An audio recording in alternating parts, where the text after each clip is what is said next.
Friends, आप सभी का स्वागत है एजुकेटर शिक्षा के ऑनलाइन पोर्टल पर। मैं सौरभ गुप्ता इलेक्ट्रिकल डिपार्टमेंट से आपको बेसिक इलेक्ट्रिकल इंजीनियरिंग पढ़ा रहा था। आज हमारा चौथा लेक्चर है, तो आज हम कुछ नया टॉपिक लेके आए हैं। आज हम नेटवर्क थ्योरम्स के बारे में कुछ पढ़ेंगे।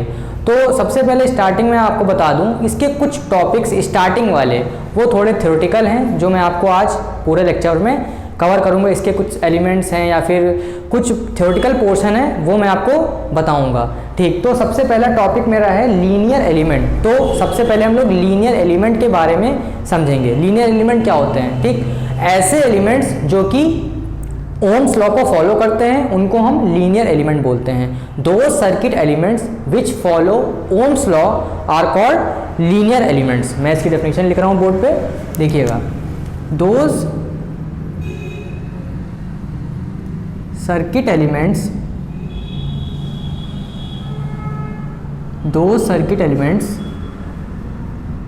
which follow Ohm's law are called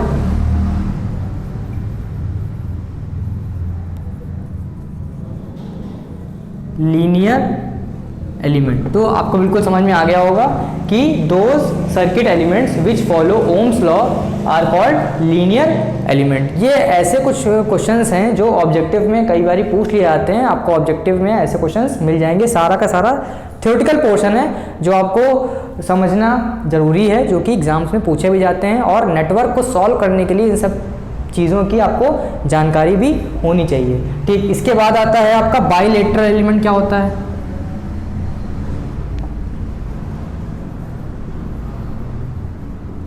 bilateral element क्या होता है? Those circuit elements whose characteristics does not change with the change in the direction of current. मतलब ऐसे सर्किट एलिमेंट्स जिनकी कैरेक्टरिस्टिक्स में कोई भी चेंज ना आए, अगर हम लोग करंट की डायरेक्शन को चेंज भी कर दें, ऐसे सर्किट एलिमेंट्स को हम लोग क्या बोलते हैं? Bilateral element. इसीलिए इसका नाम बाइलेटरल है। ठीक है, मतलब चाहे हम करंट की डायरेक्शन क्लॉकवाइज रखें चाहे एंटी क्लॉकवाइज रखें, इनकी जो कैरेक्टरिस्टिक होगी उस पर कोई भी फर्क नहीं पड़ेगा। ठीक, तो इसकी डेफिनेशन मैं लिखता हूं। दोज सर्किट एलिमेंट्स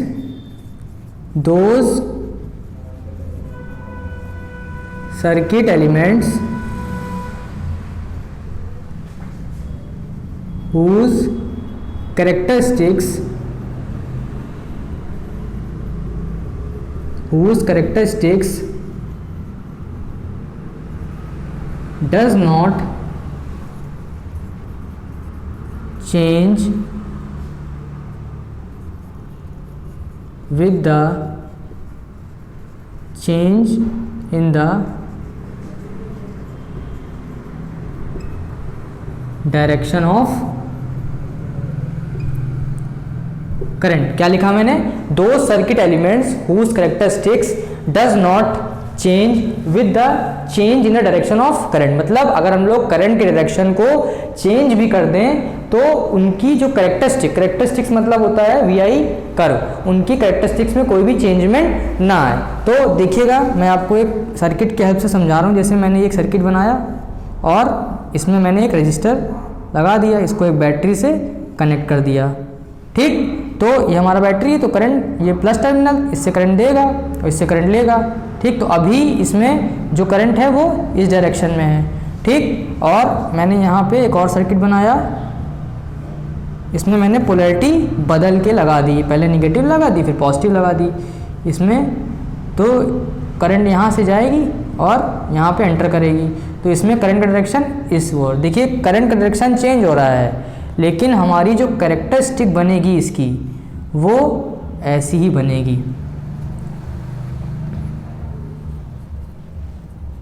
हमारी जो कैरेक्टरिस्टिक्स बनेगी वो दोनों ही केस में ऐसी बनेगी। देखिए, तो ये है आपका एक बाइलेटरल एलिमेंट रजिस्टर। ठीक है। तो बायलेटरल एलिमेंट क्या होते हैं? Those circuit elements whose characteristics does not change with the change in the direction of current, मतलब उसमें अगर करंट की डायरेक्शन चेंज भी हो जाए तो उसकी कैरेक्टरिस्टिक्स पे कोई भी फर्क नहीं पड़ेगा। ठीक, तो आपको बिल्कुल समझ में आ गया होगा कि लीनियर एलिमेंट क्या होते हैं और बायलेटरल एलिमेंट क्या होते हैं। तो आप इसका स्क्रीनशॉट ले सकते हैं या फिर अगर प्रॉपर नोट्स बना रहे हैं तो आप नोट्स बना सकते हैं। फिलहाल ये पूरा थ्योरेटिकल टॉपिक है, आज का लेक्चर है, तो मैं इसका PDF आपको डिस्क्रिप्शन बॉक्स में दे दूंगा, तो आप वहाँ से डाउनलोड भी कर सकते हैं इसको, जिससे आपको आसानी से पढ़ाई में आसानी होगी। ठीक, तो अब हम अपने लेक्चर को आगे क्यों ले जाते हैं, कुछ और टॉपिक की बात पर करेंगे। ये कुछ थ्योरेटिकल पोर्शन है नेटवर्क का जो एग्ज़ाम में पूछा जाता है, कई बार एग्ज़ाम्स में ऑब्जेक्टिव आए हैं इससे, इसलिए मैं इसको पढ़ा दे रहा हूँ। और पूरा का पूरा थ्योरेटिकल टॉपिक है, डेफिनीशंस और कुछ फॉर्मूलेज आपको मैं बताऊँगा। ठीक, तो आपको बेसिक सर्किट एलिमेंट्स तो पता ही होंगे, क्या क्या होते हैं सर्किट एलिमेंट्स, कौन कौन से होते हैं। पूरी इलेक्ट्रिकल इंजीनियरिंग में हमारे 3 सर्किट एलिमेंट्स, जैसे एक होता है R, L एंड C, ये तीनों आपके R मतलब रजिस्टर, L मतलब इंडक्टर और C मतलब कैपेसिटर। तो यही तीनों सर्किट एलिमेंट्स हैं, जो मैं अब सर्किट एलिमेंट्स की बात कर रहा था वो यही तीनों हैं। इन्हीं को हम लोग नेटवर्क में यूज़ करके सॉल्व करेंगे। तो जो हमारे RLC होते हैं वो बायलेटरल एलिमेंट भी होते हैं और ओम्स लॉ को फॉलो भी करते हैं और लीनियर भी होते हैं। तो कई बार एग्जाम्स में क्वेश्चन पूछा भी गया है, RLC are linear as well as bilateral elements. RLC are linear as well as bilateral elements and they follow Ohm's law, और ये Ohm's law को फॉलो भी करते हैं। मतलब RLC मतलब इंडक्टर, कैपेसिटर और रेजिस्टर लीनियर भी होते हैं और बायलेटरल भी होते हैं और ये Ohm's law को फॉलो भी करते हैं। और Ohm's law is only applicable for linear and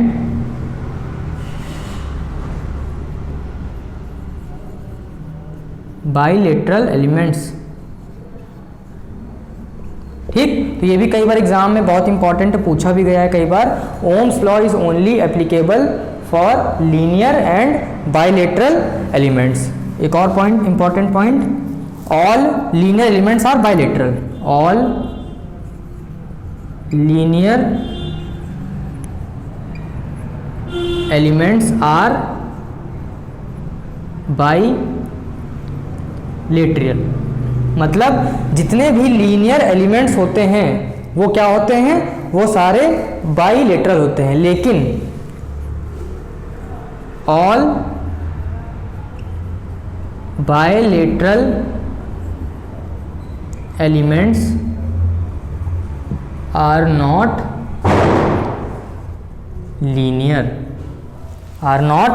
linear such as triac and diac. ये कुछ आपके इलेक्ट्रॉनिक डिवाइसेस हैं जिनके बारे में हम लोग पढ़ेंगे। तो मैंने क्या क्या पॉइंट्स लिखे हैं आपके, इसको समझिए। सारे ऑब्जेक्टिव क्वेश्चन एग्जाम्स में पूछे गए हैं, इसलिए मैं आपको ये सब बताए दे रहा हूँ, दोबारा फिर पूछे जा सकते हैं। तो पहला मैंने क्या बताया, RLC are linear as well as bilateral element and they also follow Ohm's law. मतलब हमारे रजिस्टर, इंडक्टर एंड कैपेसिटर तीनों ही लीनियर और बायलेटरल दोनों ही होते हैं और ये तीनों ही ओम्स लॉ को फॉलो करते हैं। नेक्स्ट पॉइंट मैंने लिखा है, ohms law is only applicable for linear and bilateral element. Ohm's law हम लोग कहाँ पे लगा सकते हैं, वहाँ पे लगा सकते हैं जहाँ पे लीनियर और बायलेटरल दोनों ही हों। ठीक, all linear elements are bilateral, सारे के सारे लीनियर एलिमेंट बाइलेटरल होते हैं। अगर कोई एलिमेंट लीनियर है तो वो बाइलेटरल भी होगा, लेकिन सारे के सारे बाइलेटरल एलिमेंट लीनियर नहीं होते हैं। All bilateral elements are not linear such as triac and diac. Triac and diac आपके सेमीकंडक्टर डिवाइसेस हैं जो हम लोग आगे पढ़ेंगे, ठीक। और ये दोनों ही बाइलेटरल होते हैं लेकिन लीनियर नहीं होते, मतलब ओम्स लॉ को फॉलो नहीं करते हैं, ठीक। तो ये कुछ थ्योरेटिकल पोर्शंस हैं जो कि आपको एग्जाम में पूछे जा सकते हैं और पहले भी कई बार जेई लेवल पे पूछे गए हैं, तो इनको आप नोट कर लीजिएगा या फिर स्क्रीनशॉट ले लीजिएगा।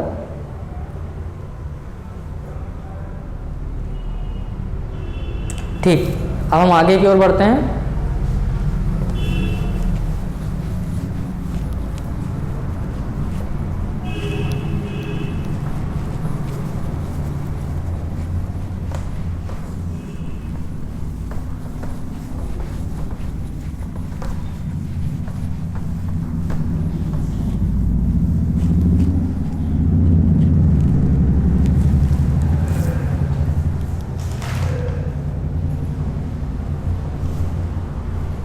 ठीक, अब हम आगे की ओर बढ़ते हैं। अब हम देखेंगे कुछ और टॉपिक, जैसे यूनिलेटरल एलिमेंट क्या होते हैं। Unilateral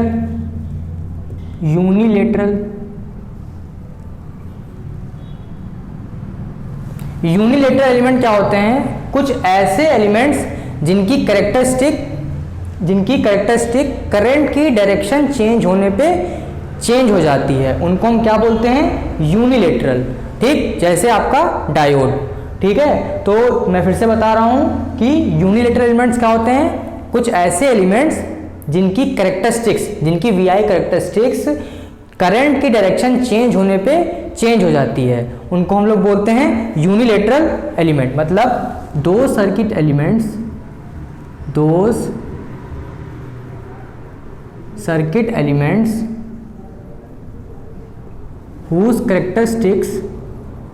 whose VI characteristics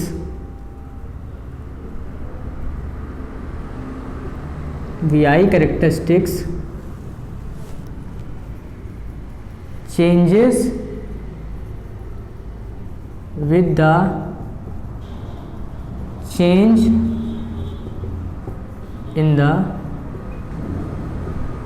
direction of current। Direction of current, जैसे एग्जांपल के लिए आप समझ सकते हैं, जैसे डायोड,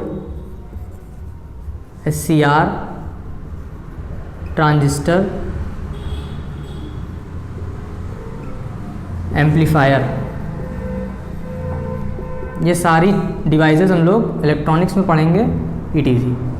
ठीक, तो यूनिलेटरल क्या होते हैं? यूनिलेटरल एलिमेंट्स क्या होते हैं? Those circuit elements whose VI characteristics change with the change in the direction of current। Example diode, SCR, transistor, amplifier, ETC। इसका हम एक सर्किट डायग्राम बना के आपको समझा देते हैं। जैसे मैंने एक डायोड लिया और पहले इसको एक बैटरी सेल से कनेक्ट किया, अभी इसमें करंट ऐसे फ्लो हो रही है, ठीक, ये इसका पॉजिटिव और ये इसका नेगेटिव, ठीक। उसके बाद मैंने इसी डायोड को पोलैरिटी बदल के लगा दिया,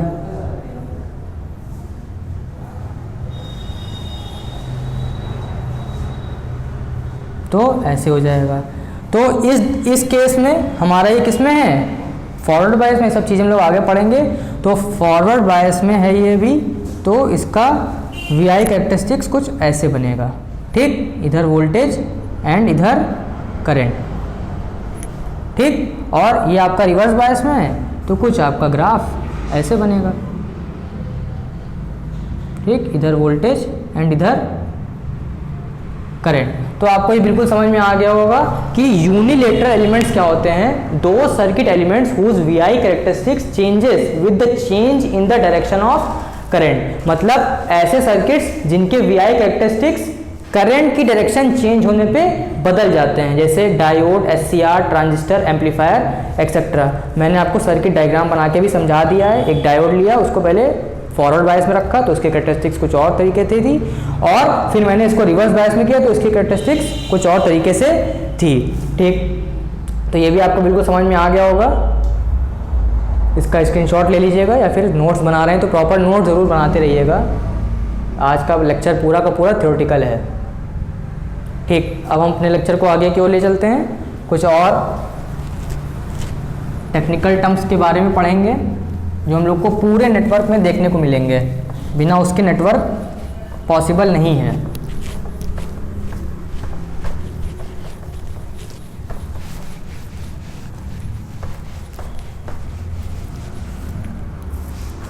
ठीक, अब हम लोग बात करेंगे लम्प्ड नेटवर्क की।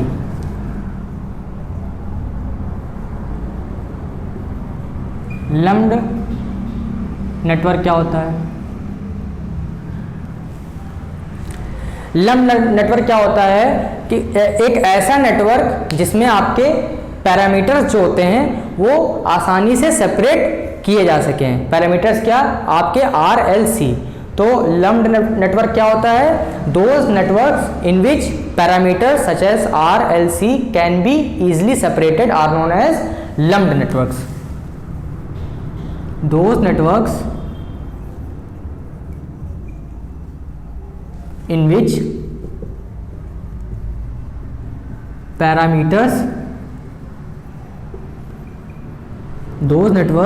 parameters such as RLC can be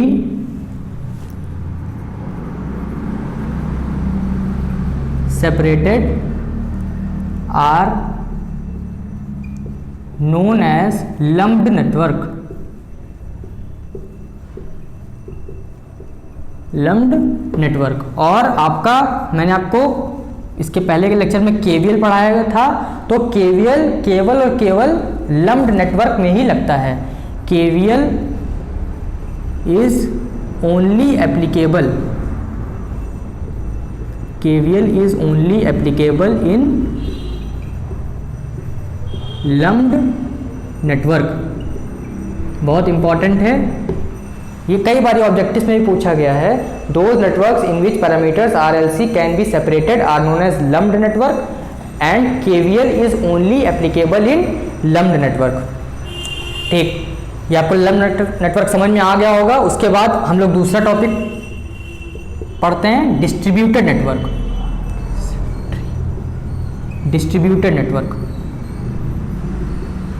अब डिस्ट्रीब्यूटेड नेटवर्क क्या होता है?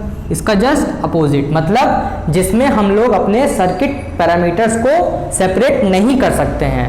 मतलब those networks in which parameters can not B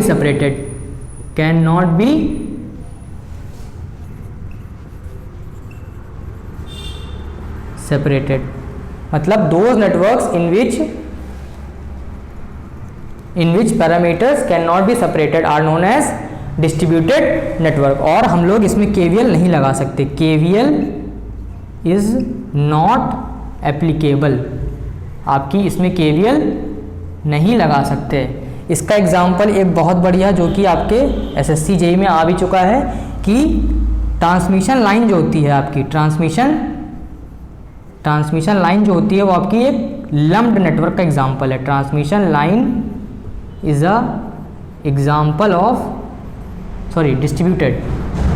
transmission line is example of distributed network. Example of distributed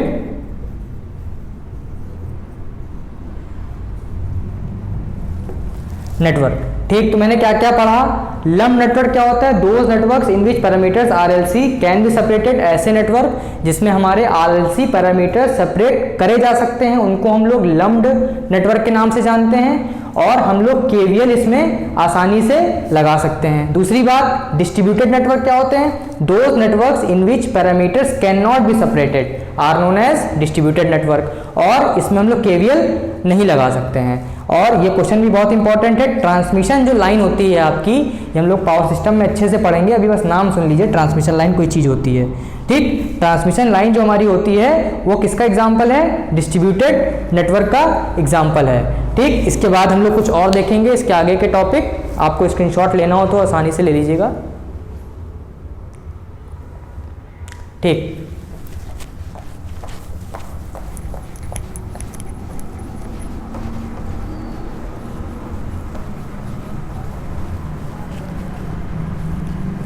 पूरा का पूरा थ्योरी लेक्चर है आज, तो इसको बार बार रिवाइज जरूर करिएगा जिससे आपको चीज़ें दिमाग में सेट हो जाएं,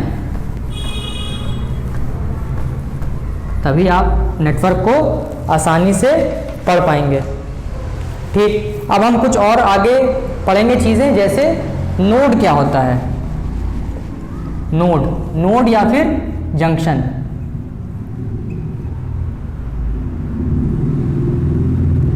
नोड या फिर जंक्शन क्या होता है ये समझेंगे हम लोग, ठीक। एक ऐसा पॉइंट किसी भी नेटवर्क में, एक ऐसा पॉइंट जहां दो या फिर दो से ज़्यादा सर्किट एलिमेंट मिलते हैं आके, उस पॉइंट को हम लोग नोड या फिर जंक्शन के नाम से जानते हैं। A point in a network in which 2 or more than 2 circuit elements meet is known as node or junction. बहुत इंपॉर्टेंट है। A point in a network, a point in a network at which 2 or more circuit elements meet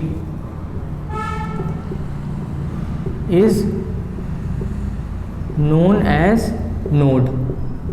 तो बिल्कुल आपको समझ में आ गया होगा नोड क्या होता है। A point in a network eight which 2 or more circuit elements meet, एक ऐसा पॉइंट किसी भी नेटवर्क में जहाँ पे 2 या 2 से ज़्यादा सर्किट एलिमेंट मिलते हैं आके, उसको हम लोग नोड या फिर जंक्शन के नाम से जानते हैं। दूसरा पॉइंट, ब्रांच क्या होता है, समझिएगा।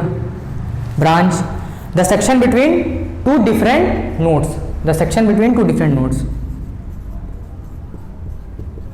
the section between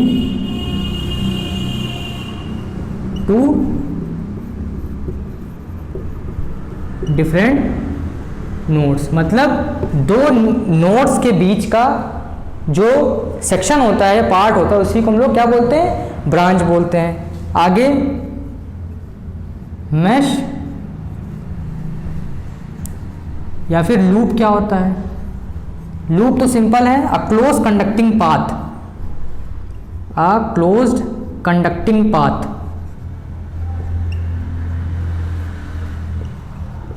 a closed conducting path is known as loop, ठीक। ये तो हो गया लूप। और मैश क्या होता है? एक मैश क्या होता है? Mesh is a loop which did not contain, mesh is a loop which did not contain another loop in it. एक ऐसा लूप जिसके अंदर कोई दूसरा लूप ना हो, उसको हम लोग क्या बोलते हैं? मैश बोलते हैं। मैश इज अ लूप विच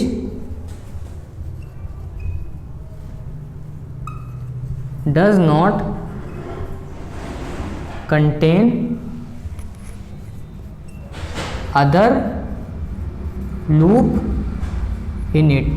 बच्चे लूप और मैश में बहुत ज़्यादा कंफ्यूज रहते हैं। तो लूप सिंपल है, एक क्लोज कंडक्टिंग पाथ को हम लोग लूप कहते हैं। और मैश क्या होता है? Mesh is a loop which does not contain other loop in it. मतलब एक मैश क्या होता है? वो भी एक क्लोज कंडक्टिंग पाथ ही होगा, लेकिन मैश के अंदर कोई भी दूसरा लूप नहीं आएगा। ये मैं आपको जब एक सर्किट बनाऊंगा तब ज़्यादा क्लियर होगा। अभी डेफिनेशन समझ लीजिए, अभी इसके बाद हम सर्किट बनाएंगे, उसमें आपको और अच्छे से क्लियर होगा कि मैश और लूप में क्या अंतर होता है, ठीक। तो इसका स्क्रीनशॉट ले लीजिएगा। फिर हम लोग आगे चलेंगे इसका सर्किट बना के, तब इसके बारे में और अच्छे से समझेंगे कि इन नोड, ब्रांच और मैश, लूप, इन सब का मतलब क्या होता है। ठीक,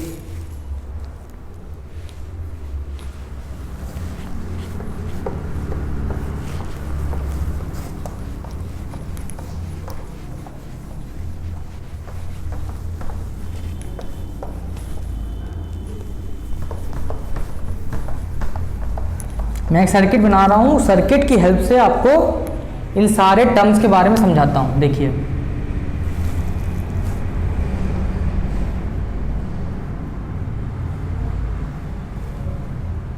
ये मैं एक नेटवर्क बना रहा हूँ,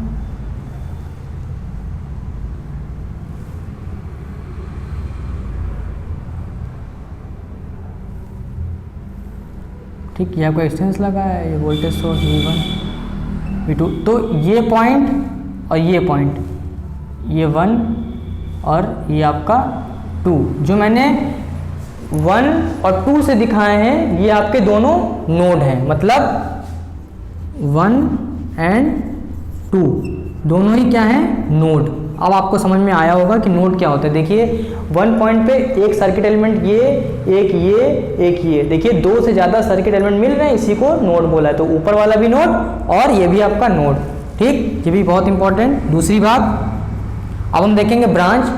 फिर मैंने ब्रांच की डेफिनेशन क्या बताई थी, a section between two node. देखिए ये एक ब्रांच है, ये एक ब्रांच है और ये एक ब्रांच है, ठीक, तो मतलब इसमें 3 ब्रांचेज हो गई, 3 ब्रांचेस हो गई, ठीक। अब हम लोग लूप समझेंगे। लूप देखिए कितने हैं, देखिए एक लूप ये बन रहा है आपका L1 ये वाला, ठीक, और एक लूप ये वाला बन रहा है L2, और एक पूरा लूप बन रहा है। अगर इसको हम बीच वाला आर्म छोड़ दें, एक पूरा लूप बन रहा है, तो इसमें टोटल कितने लूप बन रहे हैं, 3, ये L3 हो गया। मतलब लूप भी कितने आपके, 3 लूप, ठीक। अच्छा, एक छोटा सा फॉर्मूला है वो भी देख लीजिएगा, m बराबर होता है आपका b माइनस n प्लस 1। इस पे भी ऑब्जेक्टिव पूछे जाते हैं, तो इसको भी समझ लीजिएगा। m, यहाँ पे m क्या है, m फॉर मैश, m है आपका मैश, b है आपका ब्रांच, b है आपका ब्रांच और n है आपका नोड।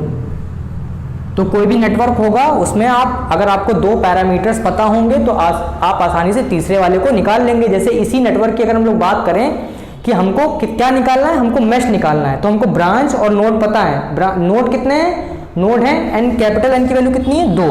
अभी मैंने आपको बताया ये पहला नोड और ये दूसरा नोड, ठीक। अगर हम लोग ब्रांच की बात करें तो ब्रांच है 3, एक ये वाली ब्रांच, एक ये वाली ब्रांच और एक ये वाली ब्रांच, ठीक। इन दोनों वैल्यूज को हम यहाँ पे जब पुट करेंगे तो m की वैल्यू हमको कितनी मिलेगी, 3 माइनस 2 प्लस 1, मतलब m आ गया आपका 2। तो आपके इसमें टोटल मैश कितने होंगे, 2, मतलब ये आपका मैश होगा और ये मैश होगा, पूरा वाला मैश नहीं होगा, क्योंकि पूरा वाला लूप है और पूरा वाला आप लेंगे तो उसके अंदर ये दोनों लूप आ जाएंगे, तो वो आपकी डेफिनेशन गलत हो जाएगी। इसलिए मैश आपके 2 ही हैं इसमें, ठीक। तो ये आपको बिल्कुल मैंने नेटवर्क बना के आपको नोड, ब्रांच और लूप कैसे पहचानते हैं या कैसे निकालते हैं ये भी बता दिया। मैंने आपको एक फॉर्मूला भी बताया, m बराबर b माइनस n प्लस 1।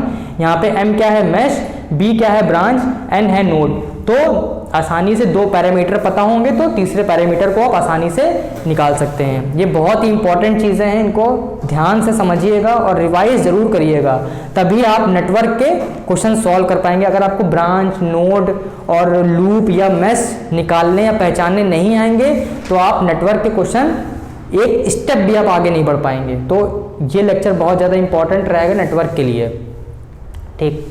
आप ये फॉर्मूला लिख लीजिएगा और इसके नोट्स प्रॉपर बनाते रहिएगा, ठीक।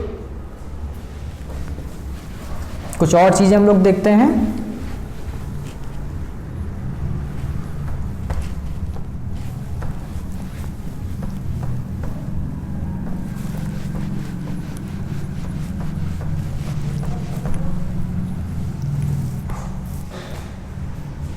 ठीक, अब देखेंगे हम लोग एक्टिव एलिमेंट क्या होता है। एक्टिव एलिमेंट क्या होते हैं, देखिए those elements which enhance the level of a signal. क्या होते हैं, those elements which enhance the level of a signal. क्या होते हैं, those elements which enhance the level of a signal. क्या होते हैं, those elements which enhance the level of a signal. क्या होते हैं, those elements which enhance the level of a signal. क्या होते हैं, those elements those elements which enhance the level of a signal are called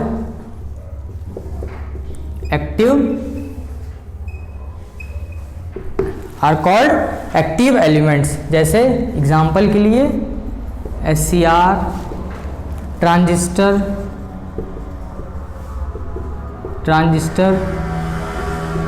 UJT, ETC, ये सारे हम लोग इलेक्ट्रॉनिक डिवाइसेस हैं, सारे हम लोग वहाँ पे पढ़ेंगे। तो एक्टिव एलिमेंट क्या होते हैं? Those elements which enhance the level of a signal are called active elements. और दूसरे होते हैं पैसिव एलिमेंट्स। पैसिव एलिमेंट्स क्या होते हैं? दोज एलिमेंट्स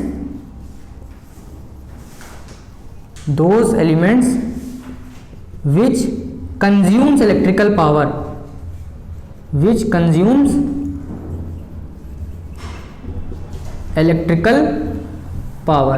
ऐसे एलिमेंट्स जो इलेक्ट्रिकल पावर खर्च करते हैं, कंज्यूम करते हैं, उनको हम बोलते हैं पैसिव एलिमेंट्स। जैसे R, L और C, मतलब रजिस्टर, इंडक्टर एंड कैपेसिटर। तो यहाँ से एक और बात हमको पता ये चली कि RLC आपके लीनियर भी होते हैं, बाइलेटरल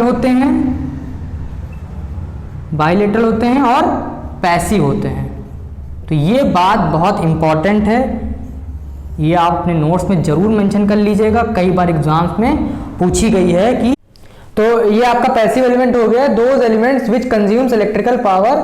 जैसे RLC आपके क्या होते हैं? पैसिव एलिमेंट्स होते हैं। और ये बहुत इंपॉर्टेंट बात है कि ये लीनियर भी होते हैं, बाइलेटरल भी होते हैं और पैसिव एलिमेंट भी होते हैं। तो ये वाला पॉइंट आपका कई बार एग्जाम्स में पूछा भी गया है और पूछे जाने की संभावनाएं भी हैं। तो जो भी आज मैंने पूरे लेक्चर में अपने बताया, ये पूरा का पूरा थ्योरेटिकल पोर्शन था जो कि आपका नेटवर्क का बेस था।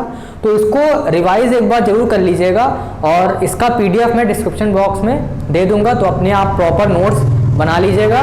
तो best wishes for your exam, और पढ़ते रहिए, स्वस्थ रहिए, मस्त रहिए। ठीक, जय हिंद।